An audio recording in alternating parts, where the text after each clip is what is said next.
The moment they found out the value of my retirement package, my daughter Natalie and my son-in-law Adrian came straight to my house. They didn't even call ahead. They simply showed up, walked in as if they owned the place, and sat down in my living room with that calculating expression I knew all too well. It was the look that said they were coming for something specific, something they believed belonged to them. Natalie went straight to the point. "Mom, we need to know something. How much are you getting every month from your pension? Because Adrian and I have been thinking. And well, considering we are your family and that we have helped you so much, we believe it is only fair that we share that. We want half." I looked at her in silence. $3,000 a month, I said finally, my voice calmer than I expected. Natalie and Adrian looked at each other, their eyes lighting up with that greed disguised as family entitlement. "Perfect," Adrian said, leaning forward. "So that's $1,500 for us every month. It's the minimum after everything we have done for you. Eleanor, you are already older. You don't need that much money." I said nothing else. I simply got up from my chair with all the calm in the world, walked toward the antique cabinet by the window, and pulled out a black binder that had been waiting for this moment for months. It was thick and heavy, full of documents I had prepared exactly for this day. I returned and placed it on the table right in front of them. Then I handed them that black binder, with a tranquility that surprised even me. "Open it," I told Natalie. "I think this answers everything you came to ask me for today." Natalie extended her hand with a confident smile, as if she expected to find the deed to the house or some document confirming her fantasy of controlling my money. Adrian leaned over her shoulder to look as well, and when they opened that binder, when their eyes began to read the first pages, their faces went pale, completely pale. Natalie's smile vanished as if someone had ripped it off her face. Adrian stopped breathing for a full second. I watched as their hands started to tremble while they turned page after page, reading every document, every piece of evidence, every record I had meticulously compiled. "What is this?" Natalie whispered, her voice breaking. "Mom, what is all this?" Adrian was turning the sheets faster and faster, as if he wanted to find one that didn't say what all the others were saying. His eyes were wide as saucers. His face had lost all color, and I could see reality beginning to hit him like waves, getting stronger and stronger. Inside that folder were legal documents with official seals. There were records of every time they had asked me for money and never paid it back. There were exact dates, precise amounts, and conversations I had recorded with my lawyer's permission. There were text messages where they spoke about me as if I were just a source of income, a foolish old woman who didn't realize anything. But there was something else, something that made Adrian drop the papers onto the table as if they burned his hands. "This cannot be legal," he said, his voice almost desperate.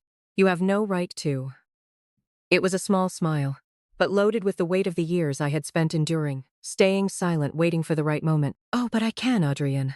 And in fact, it is already done. Everything you see in that binder has already been presented to the proper authorities. It is already signed, sealed, and notarized." Natalie looked at me as if she didn't recognize me, as if the woman sitting in front of her were a complete stranger. "But Mom, I am your daughter. How can you do this to me? After everything we have shared, after everything that—" I raised a hand and interrupted her. My voice remained calm, but now every word came out with the force of years of contained pain. "Precisely because you are my daughter, Natalie.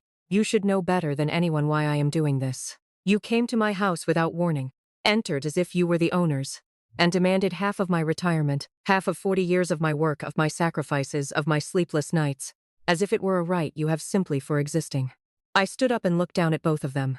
For the first time in years, I felt I was recovering something I had lost a long time ago. My dignity, my voice, my power to say enough. That black binder contains the whole truth about who you really are and what you have done.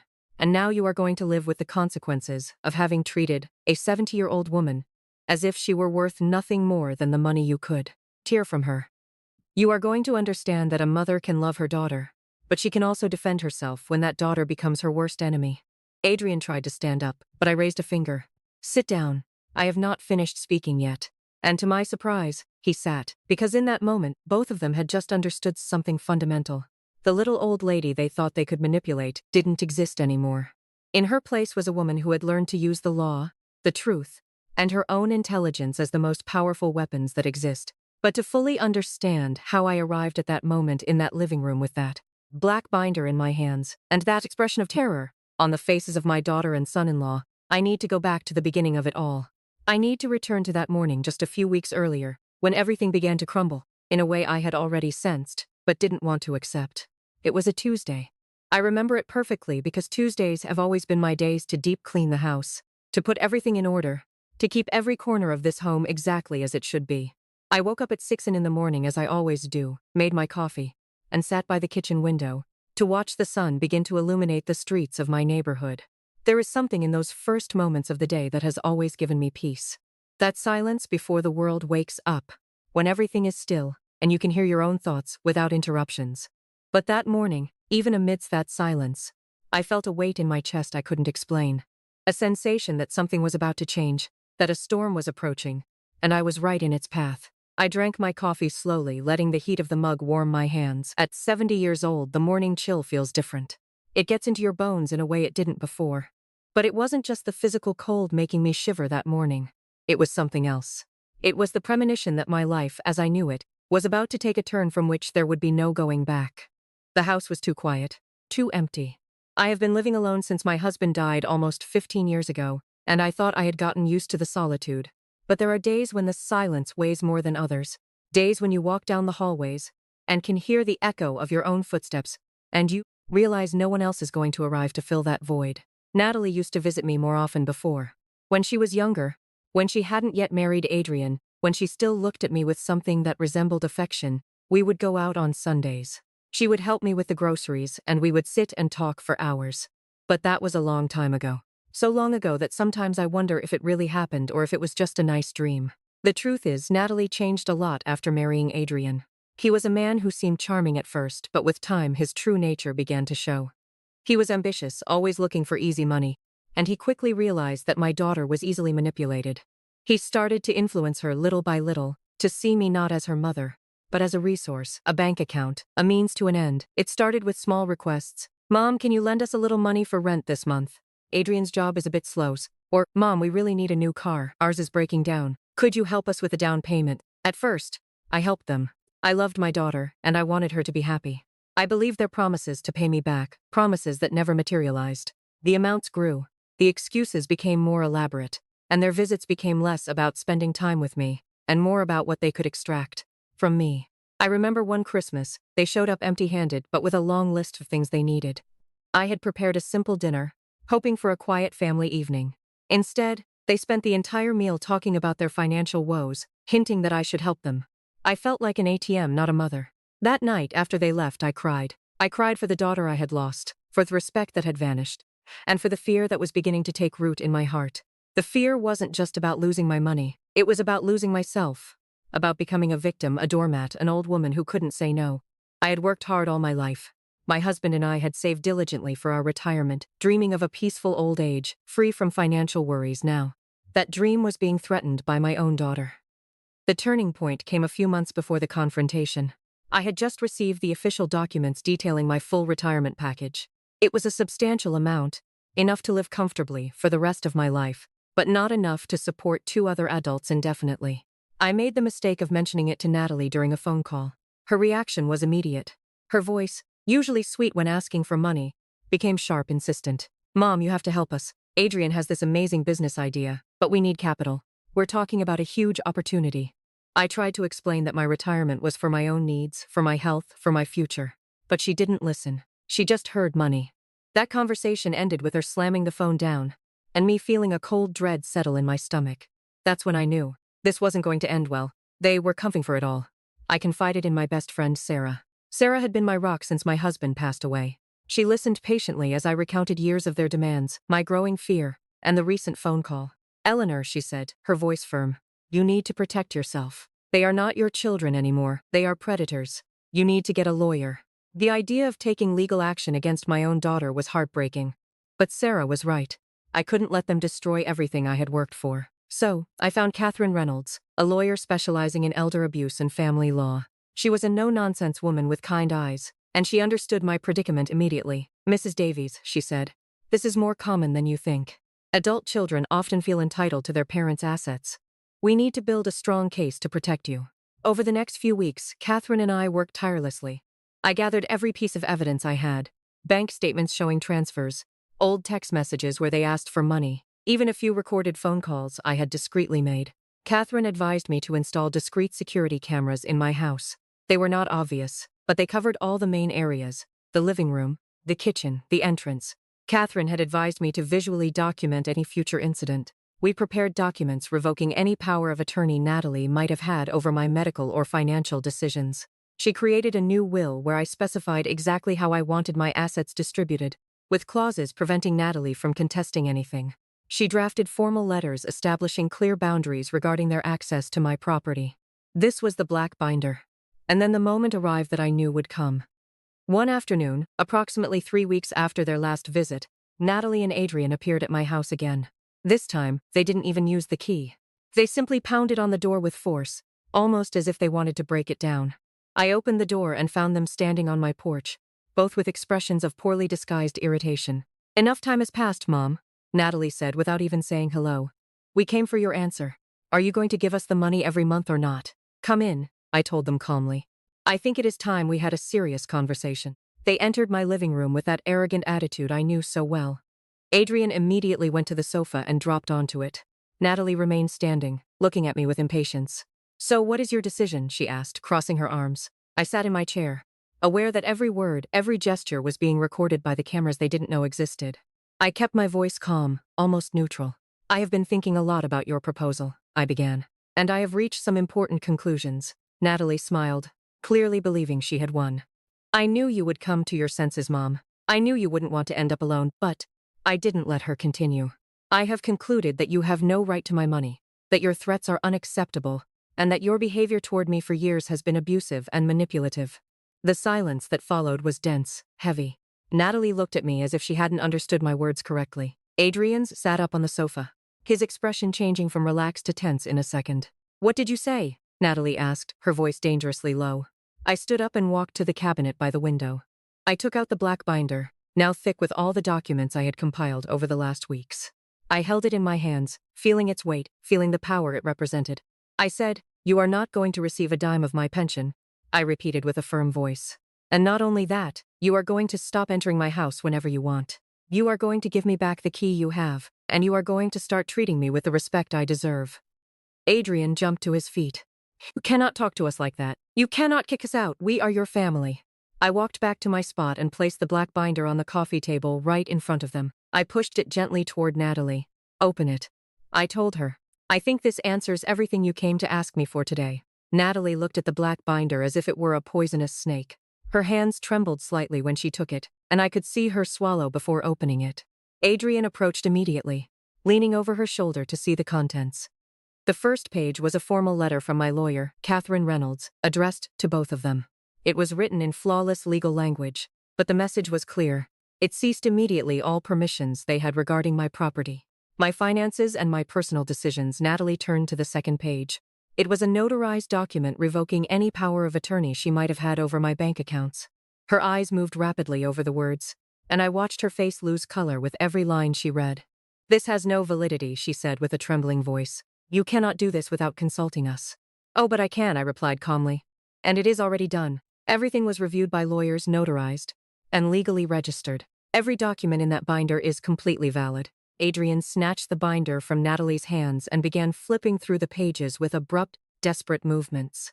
His face turned red when he reached the third section, a detailed record of all the loans they had asked me for over the last 5 years. Every amount, every date, every unfulfilled promise of repayment. There were 17 documented loans, from the $500 Natalie asked me for a supposed medical emergency that never existed to the $3,000 Adrian urgently needed for a business that never materialized. In total, they added up to more than $23,000 they had never paid back. "This is private," Adrian shouted, his voice choked.